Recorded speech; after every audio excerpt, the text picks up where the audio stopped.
Hello friends, எல்லாருக்கும் வணக்கம். இன்னைக்கு நம்ம எதை பற்றி பார்க்க போகிறோம்னா, புயல் எப்படி உருவாகுது அப்படிங்கிறத பற்றி தான் பார்க்க போகிறோம். இந்த புயல் எப்படி உருவாகுது, ஏன் உருவாகுது, எதனால் உருவாகுது அப்படிங்கிறத பற்றியும், இந்த புயல் உருவானதுக்கப்புறம் ஏன் கரையை நோக்கி வருது அப்படிங்கிறத பற்றியும் பார்க்கலாம். அது மட்டும் இல்லாமல் இப்படி உருவாகிற புயலுக்கு எப்படி பேர் வைக்கிறாங்க அப்படின்னு நிறைய பேருக்கு தெரியாது. ஸோ அதை பற்றியும் இந்த வீடியோவில் பார்க்கலாம். இந்த வீடியோ பார்த்து முடிச்சதுக்கப்புறம் உங்களுக்கு நிறைய டவுட் கிளியர் ஆகும். எக்ஸாம்பிளாக சொல்ல போனால் நீங்கள் வந்துட்டு புயல் டைமிங்கில் நியூஸ் பார்ப்பீங்க. அப்போதைக்கு வானிலை ஆய்வாளர்கள் நிறைய பேர் வந்துட்டு பேட்டி கொடுப்பாங்க. அதில் என்ன சொல்லுவாங்கன்னா, காற்றழுத்த தாழ்வுநிலை, குறைந்த காற்றழுத்த தாழ்வுநிலை, ஆழ்ந்த காற்றழுத்த தாழ்வுநிலை அப்படின்னு நிறைய சொல்லுவாங்க. இதெல்லாம் வந்துட்டு உங்களுக்கு என்னன்னே தெரியாது. ஆமாம், என்னமோ சொல்கிறாங்க, சொல்லிட்டு போகிறாங்க, நம்ம ஊருக்கு மழையா என்ன அப்படிங்கிறத மட்டும் பார்த்துட்டு போவோம் அப்படின்னு மட்டும் பார்த்துட்டு போவீங்க. ஆனால் இந்த வீடியோ பார்த்து முடிச்சதுக்கப்புறம் அவங்க என்ன சொல்கிறாங்க அப்படிங்கிறது உங்களுக்கு நல்ல தெளிவாக புரியும். ஸோ ரொம்ப நேரம் பேசாமல் வாங்க டேரெக்டாக வீடியோக்குள்ளே போகலாம்.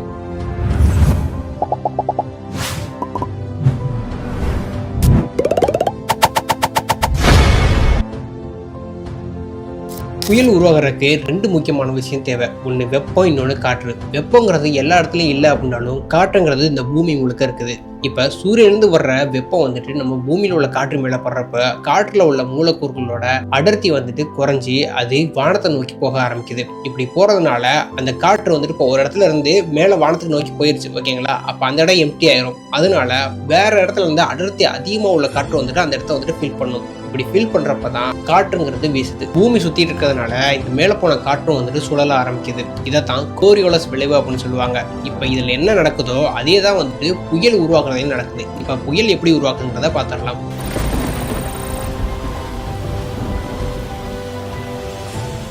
கடலோட மட்டத்தில் வெப்பம் வந்துட்டு 26 டிகிரி செல்சியஸ்க்கு மேலே போகையில் கடலில் உள்ள நீர் எல்லாமே நீராவியாக சின்ன சின்ன திவலைகளாக வந்துட்டு மேலே போக ஆரம்பிக்கும். இப்படி மேலே போகிற நீர் திவலைகள் ஒரு குறிப்பிட்ட தூரத்தை அடைஞ்ச உடனே அப்படியே வந்துட்டு குளிர்ச்சியாகி ஃப்ரீஸ் ஆக ஆரம்பிக்கும். ஃப்ரீஸ் ஆன உடனே இந்த சின்ன சின்ன நீர்த்திவலைகள் எல்லாமே வந்துட்டு ஒரு மேகமாக கன்வெர்ட் ஆகும். இப்படி உருவான மேகங்கள் எல்லாமே காற்றோடு சேர்ந்து சுத்த ஆரம்பிக்கும். இந்த இடத்துல கடல்ல இருந்து நீராவி வந்துட்டு தொடர்ந்து வந்துகிட்டே இருக்கும். இந்த நீராவி எல்லாமே திரும்ப மேகமாக மாறும். ஏற்கனவே சுத்திட்டு இருக்க மேகங்களோட இந்த உருவான மேகங்கள் சேர்ந்து ஒரு பெரிய கூட்டமான மேகங்களா உருவாகும். இதைத்தான் குறைந்த காற்றழுத்த தாழ்வு மண்டலம் உருவாயிருப்பதா நம்மளோட வானிலை ஆய்வாளர்கள் நியூஸ்ல பேட்டி கொடுப்பாங்க. இப்ப இந்த குறைந்த காற்றழுத்த தாழ்வு மண்டலம் உருவாயிருச்சு, ஓகேங்களா? இப்ப இந்த குறைந்த காற்றழுத்த தாழ்வு மண்டலம் உருவான இடத்துல உள்ள காற்று எல்லாமே மேல போனதுனால அந்த இடம் எம்டி ஆயிரும். இப்ப அந்த இடத்த நிரப்புறதுக்கு வேற ஒரு இடத்துல வந்து காற்று எல்லாமே அதிவேகத்துல வந்து அந்த இடத்த நிரப்பும். இது அப்படியே கண்டினியூ ஆக ஆக அந்த இடத்துல வந்துட்டு காற்றோட வேகம் அதிகரிச்சு காற்றழுத்த தாழ்வு மண்டலம் அதுக்கப்புறம் புயல், அதிதீவிர புயல் அப்படின்னு பெருசா மாறிட்டே போகும். இப்படிதான் புயல் உருவாகுது. பூமத்திய ரேகைக்கு கீழே உருவாகிற புயல் எல்லாமே கிளாக் வைஸ்லயும், பூமத்திய ரேகைக்கு மேல உருவாகிற புயல் எல்லாமே ஆன்டி கிளாக் வைஸ்லயும் சுத்தும். இப்ப இந்த புயல் வந்துட்டு எப்படி தரையை நோக்கி வருது அப்படிங்கிறத பார்க்கலாம். புயலுக்கு ரொம்பவே முக்கியமாக தேவைப்படுற ஒரு விஷயம் என்னன்னா நீர் தான். இந்த நீர் எங்கெங்கெல்லாம் ஆவியாகி மேலே போகுதோ அதை நோக்கி தான் இந்த புயல் நகர ஆரம்பிக்கும். இதில் முக்கியமாக ஏன் வந்துட்டு நிலத்தை நோக்கி வருதுன்னா, நிலப்பகுதிக்கு பக்கத்தில் இருக்கிற கடற்கரை வந்துட்டு ரொம்பவுமே வெப்பமாக இருக்கும். இப்படி வெப்பமாக இருக்கிறதுனால கடற்கரையோட நீர் எல்லாமே ஆவியாகி மேலே போகும். இதனால இந்த புயல் வந்துட்டு இந்த நீராவியை பின்தொடர்ந்தே வந்துட்டு கரையை நோக்கி வரும். இப்படிதான் கடல்ல உருவாகிற புயல் நிலத்தை நோக்கி வருது. இப்ப புரியுதுங்களா? அது மட்டும் இல்லாம புயல் எந்த திசையில நம்மளை தாக்க போகுது அப்படிங்கிறத இந்த வெப்பநிலை வச்சு தான் கண்டுபிடிப்பாங்க. கடற்கரையில எங்க வந்துட்டு அதிகமா வெப்பம் இருக்கும் அப்படிங்கிறத நம்மளோட செயற்கைக்கோள் மூலமா கண்டுபிடிச்சு அது எந்த திசையில நம்மளை கடக்க போகுது, அது மட்டும் இல்லாம அந்த புயல் எந்த அளவுக்கு நம்மளை வந்துட்டு தாக்க போகுது அப்படிங்கிறதையும் வந்துட்டு கண்டுபிடிச்சு சொல்லுவாங்க. இப்ப இந்த புயல் எப்படி உருவாகுது அப்படிங்கிறத பார்த்தாச்சு. இந்த புயல் எதனால நம்ம கரையை நோக்கி வருது அப்படிங்கிறத பார்த்தாச்சு, சரிங்களா? இப்ப இந்த புயலோட எந்த பகுதி வந்துட்டு நம்மளோட கரையை கடந்துச்சுன்னா தாக்கம் அதிகமா இருக்கும் அப்படிங்கிறத பார்க்கலாம். புயலுக்கு மொத்தமா 3 பகுதி இருக்குது. அதுல தலைப்பகுதி, மையப்பகுதி, முனைப்பகுதி. இதுல மேகங்கள் மொத்தமா சுத்தையில எது கடினமான பகுதியோ அது வந்துட்டு புயலோட ஓரத்துக்கு போயிடும், சரிங்களா? இதனால மையப்பகுதி வந்துட்டு கடக்கையில நமக்கு எந்த ஒரு ஆபத்துமோ அதிகமான விளைவுமே இருக்காது. ஆனால் இந்த தலைப்பகுதியோ இல்லாட்டினா முனைப்பகுதியோ நம்மளோட கரையை கடக்கையில் ரொம்பவுமே ஆபத்தையும் சேதத்தையும் விளைவிச்சுட்டு போயிடும் இந்த புயல். இதில் இன்னொரு முக்கியமான விஷயம் என்னன்னா, புயலோட தலைப்பகுதி கரையை கடக்கையில் எந்த சைடு காற்று வீசுச்சோ அதுக்கு ஆப்போசிட் டைரக்ஷனில் தான் வந்துட்டு புயலோட முனைப்பகுதி கடக்கையில் காற்று வீசுமா. அதெல்லாம் சரிப்பா, புயல் கரையை கடக்கையில் வந்துட்டு காற்று அதிகமாக வீசுது, ரைட்டு. எதுக்குப்பா மழை பெய்யுது அப்படின்னு கேட்டிங்கன்னா சொல்கிறேன் கேளுங்க. இப்போ கடலில் இருக்கிற வெப்பத்தினால கடலில் உள்ள நீர் எல்லாமே நீராவியாக மேலே போய் ஒரு மேகமாக உருமாறி சுழந்து வந்துட்டு ஒரு புயலாக மாறுச்சு, சரிங்களா? இப்போ இந்த புயல் வந்துட்டு கரை நோக்கி வர்றதுனால கடலில் நீர் இருந்துச்சுனால அது நீராவியாக மேலே போச்சு.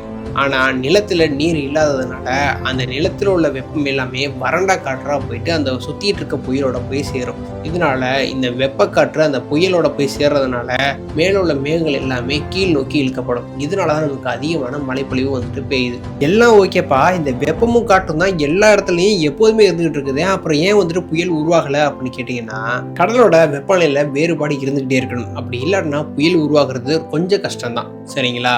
இப்போ நம்ம நிறைய வாட்டி வந்துட்டு நியூஸ் கேட்டிருப்போம். அப்படி நியூஸ் கேட்கல வானிலை ஆய்வாளர் என்ன சொல்லுவாங்கன்னா, காற்றழுத்த தாழ்வு மண்டலம் குறைந்த காற்றழுத்த தாழ்வு மண்டலமாக வலுவிழந்திருக்கு அப்படின்னு சொல்லுவாங்க. இதில் வலுவிழக்கிறது அப்படிங்கிறது என்னன்னா, ஒரு புயல் உருவாகிறதுக்கு கடலில் உள்ள நீர்லாம் ஆவியாகி அந்த நீராவி மேலே போய் மேகமாக உருமாறி அது சுழல ஆரம்பிக்கணும். இப்படி சுழலிட்டு இருக்க மேகங்களுக்கு கண்டினியூஸாக வந்துட்டு நீராவி கிடைச்சிட்டு இருக்க அந்த மேகமெல்லாம் பெருசாக மாறும். ஓகேங்களா? ஆனால் இந்த கண்டினியூஸாக போகிற நீராவி வந்துட்டு எப்போ ஸ்டாப் ஆகுதோ அந்த மேகம் வந்துட்டு கொஞ்சம் கொஞ்சமாக குறைய ஆரம்பிக்கும். இதைத்தான் வந்துட்டு வலுவிழக்கிறது அப்படின்னு சொல்லுவாங்க. இதனால இந்த இடத்துல புயலும் உருவாகிறது கிடையாது. இப்போ புரியுதுங்களா?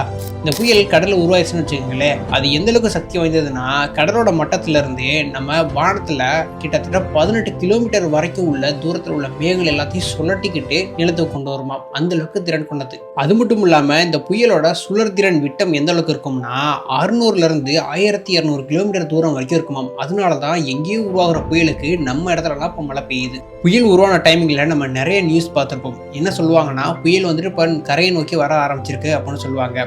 இது எந்த அளவுக்கு வந்துட்டு வேகத்தில் கரையை நோக்கி வரும்னா, ஒரு நாளைக்கு 300லேருந்து 500 கிலோமீட்டர் தூரம் வரைக்கும் நகர்ந்து நம்ம கரையை நோக்கி வருமா.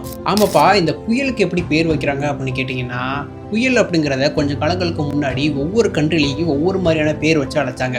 எக்ஸாம்பிளாக வந்துட்டு இப்போ நம்ம இந்தியாவில் வந்துட்டு அதை புயல் அப்படின்னு சொல்லுவோம், அதை இங்கிலீஷில் சைக்ளோன் அப்படின்னு சொல்லுவோம். அதே இன்னொரு சில கண்ட்ரியில் வந்துட்டு டைஃபூன் அப்படின்னு சொன்னாங்க, இன்னொரு கண்ட்ரியில் வந்துட்டு அது ஹரிக்கேன் அப்படின்னு சொன்னாங்க.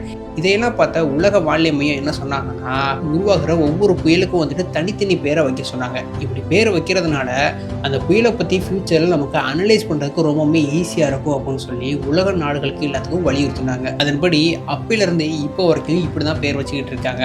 இதில் உலக வானிலை மையம் என்ன பண்ணாங்கன்னா, 191 நாடுகளை 6 மண்டலமாக பிரித்தாங்க. 6 மண்டலங்களுக்கு ஒரு தலைமை செயலகத்தை வச்சாங்க. அந்த 6 தலைமை செயலகத்தில் ஒன்று தான் நம்ம இந்தியாவும். இப்படி மண்டலங்கள் பிரித்தது மட்டும் இல்லாமல் உருவாகிற புயலுக்கு பேர் வைக்கிறதுல விதிமுறைகளையும் வச்சாங்க. அது என்னென்னா, வைக்கிற பேர் 8 லெட்டர்ஸ்குள்ளே மட்டும்தான் இருக்கணும். 2வது ரொம்பவுமே ஈஸியாக சரளமாக வாசிக்கிற மாதிரி இருக்கணும். 3வது வந்துட்டு எந்த ஒரு நாட்டையோ எந்த ஒரு பொருளையோ வந்துட்டு குறிப்பிடுற மாதிரி இருக்கக்கூடாது. இதுதான் அந்த விதிமுறைகள். இதில் மண்டலங்களாக பிரித்தாங்கல்ல, அதில் நம்ம இந்தியாவுக்கு கீழே மொத்தம் 13 நாடுகள் இருக்காங்க. இந்த 13 நாடுகளை சேர்ந்து தான் உருவாகிற புயலுக்கு, அதாவது வங்கக்கடல்லையும் அரபிக்கடல்லையும் உருவாகிற வெப்பமண்டல புயலுக்கு பேர் வைக்கிறாங்க. இந்த 13 நாடுகளையும் என்னென்ன கதை பார்த்துடலாம்.